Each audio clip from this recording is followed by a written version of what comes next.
Hi guys, this is Liam here from EOS 42. Just a little bit about myself. I started involved in EOS space back then, just like a month or 2 months after the ICO. I started involved in like EOS governance chat. That's how I started, and um, like 3 months later, I joined EOS 42. We actually formed a team together. It was organically emerged. Um, from the community, and it was I didn't expect this to be. Nobody expect this journey to come out this way, but it's really happy to be here. And what I do in EOS 42 is like I handle a lot of operation related issue, operation in China region and South America region, and but I do a little bit of everything, just like any startup. So today I'm just gonna give a brief update to you guys about EOS 911. And EOS 42, we were the block producer that bootstrapped the efforts, but we don't want to own this initiative. This is Liam here. Liam. Yes. So we've bootstrapped EOS 911 back then 2 months ago, before the mainnet was unlocked. Then it basically started as a Telegram channel, and the reaction from the community was huge after the channel was created, and which led to a smart contract that we coded. It was at the effort of many block producer, many community developer. And when we coded out this smart contract, we figured out how for the people to prove their ownership through Ethereum. And they can actually make a transaction, like zero balance transaction on the Ethereum network to prove their ownership. And those signatures were further taken into the ECAF, and then the ECAF processed them. That's how the blacklisting and all the account freeze that came out after, which there was a backlash about that. I know, and what we did, we learned a lot. We learned a lot from that event, to be honest. And what we are trying to do right now about EOS 911 is like we created this website. The website is still under construction, but we want to push this effort to the community, and we want to open source this website. We envision this website to be like a central place for people, where people can find scam reports, and or maybe there will be a portal for people to connect with other exchanges.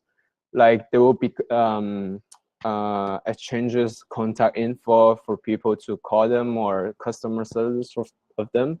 I believe Bitfinex was pretty cooperative about the EOS 911 efforts, and we are looking to connect with all these exchanges so they can act quick whenever someone gets scammed. And another thing is that the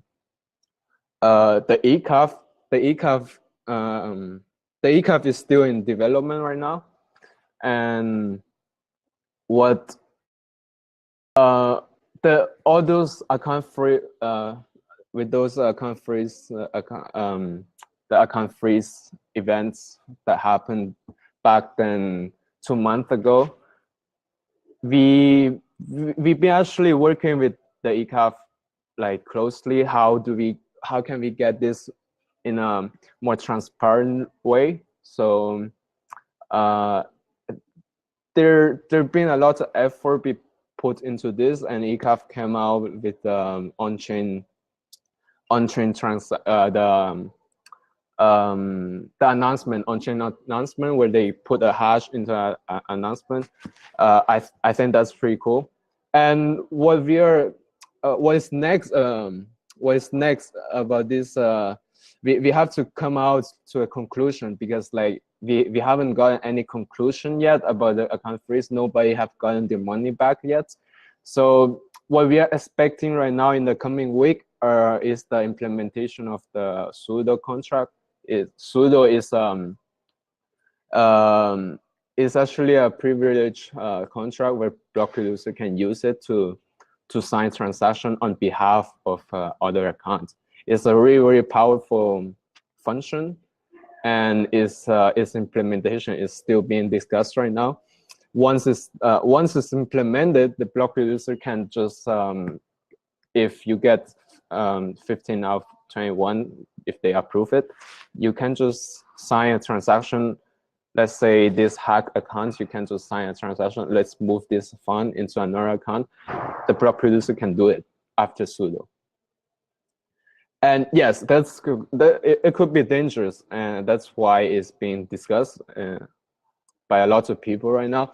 Technically, a lot of people have tested it, and is running, and a lot of block reducers are tested and is functioning. But another aspect is about its governance. Its governance aspect should be implemented. Is it too dangerous? Anyway, it's still being discussed by the community and a lot of other people.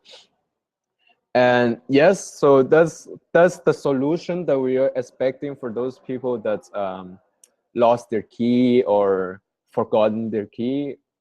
Those people that couldn't use fallback method to recover the key. We hope this the implementation of pseudo can help those people.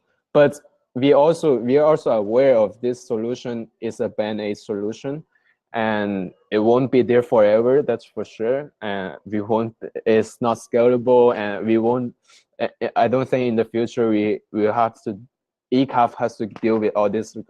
Of course, this was a pretty special case because it happened between during the registration process, which was kind of special. It was like from Ethereum to EOS, and it's the process in between that got this EOS lost.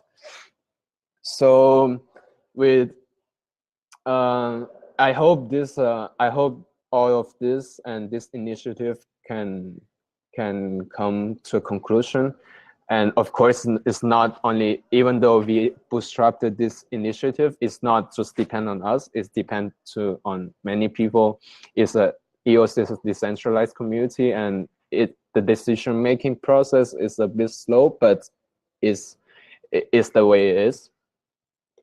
So what I'm envisioning about the future of account recovery, I believe, I'm not sure if you guys read the article that Stan Larimer posted back then, I think 6 months ago. And the account recovery mechanism, all those mechanisms have been it's described on the white paper as well.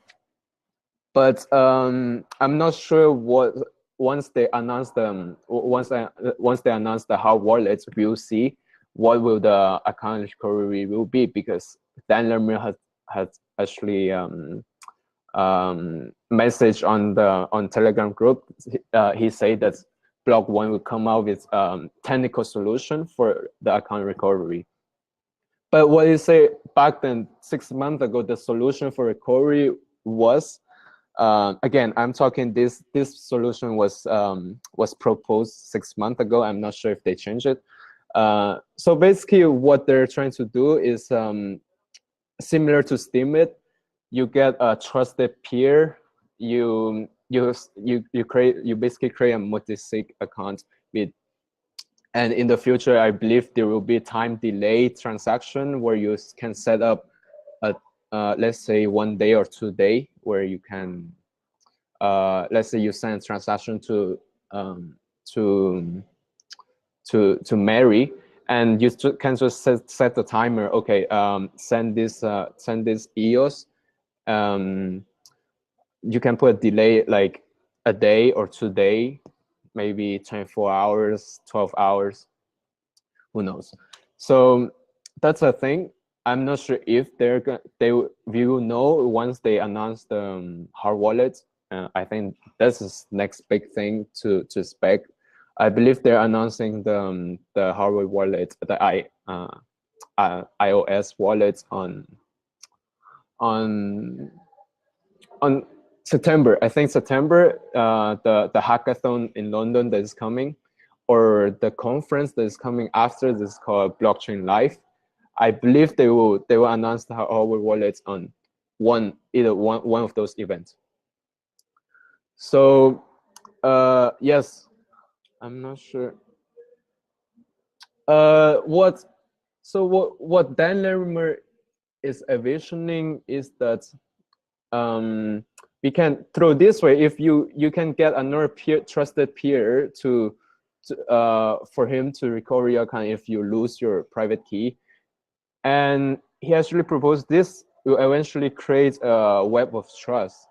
Like there will be, it's not create, obviously you can create this from the beginning, and it will evolve organically into a web of trust where everybody can just recover their key. Everybody will have someone there to help you, basically. Basically that's what he is envisioning. I'm not sure when will that happen, and I'm not sure if that's the optimal mechanism for account recovery, but that's what we have right now as a proposal and as something to discuss.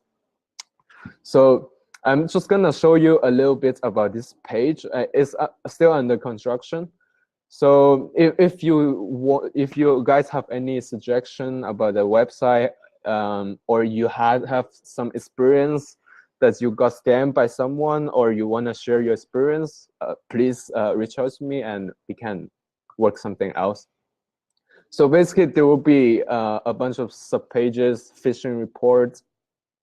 I'm not sure you guys can see my screen. Can you guys see my screen? Not sure if you can. Yes. Okay, cool. So these are scam reports. Obviously, if you want to post it, you post it. If you want to keep it private, just don't post it. And there will be a forum. There will be reviews and article. We are actually working. We are trying to work with other anti-phishing tools that we can integrate onto this website, like MetaCert. I'm not sure if you guys are aware of MetaCert. MetaCert is like a team that started their ICO in Ethereum. They're trying to create like this decentralized anti-phishing and anti-scam economy. Basically, it's a decentralized economy. That's basically what they're trying to do. I don't know detailedly, but I use their extension here. I'm not sure you can see it. I can extension. So they call it's called Kryptonite. It's called Kryptonite. It's based on MetaCert protocol. Basically, what they do with Ethereum is basically they have this open source GitHub repository. Okay, cool. I will finish it soon. So basically,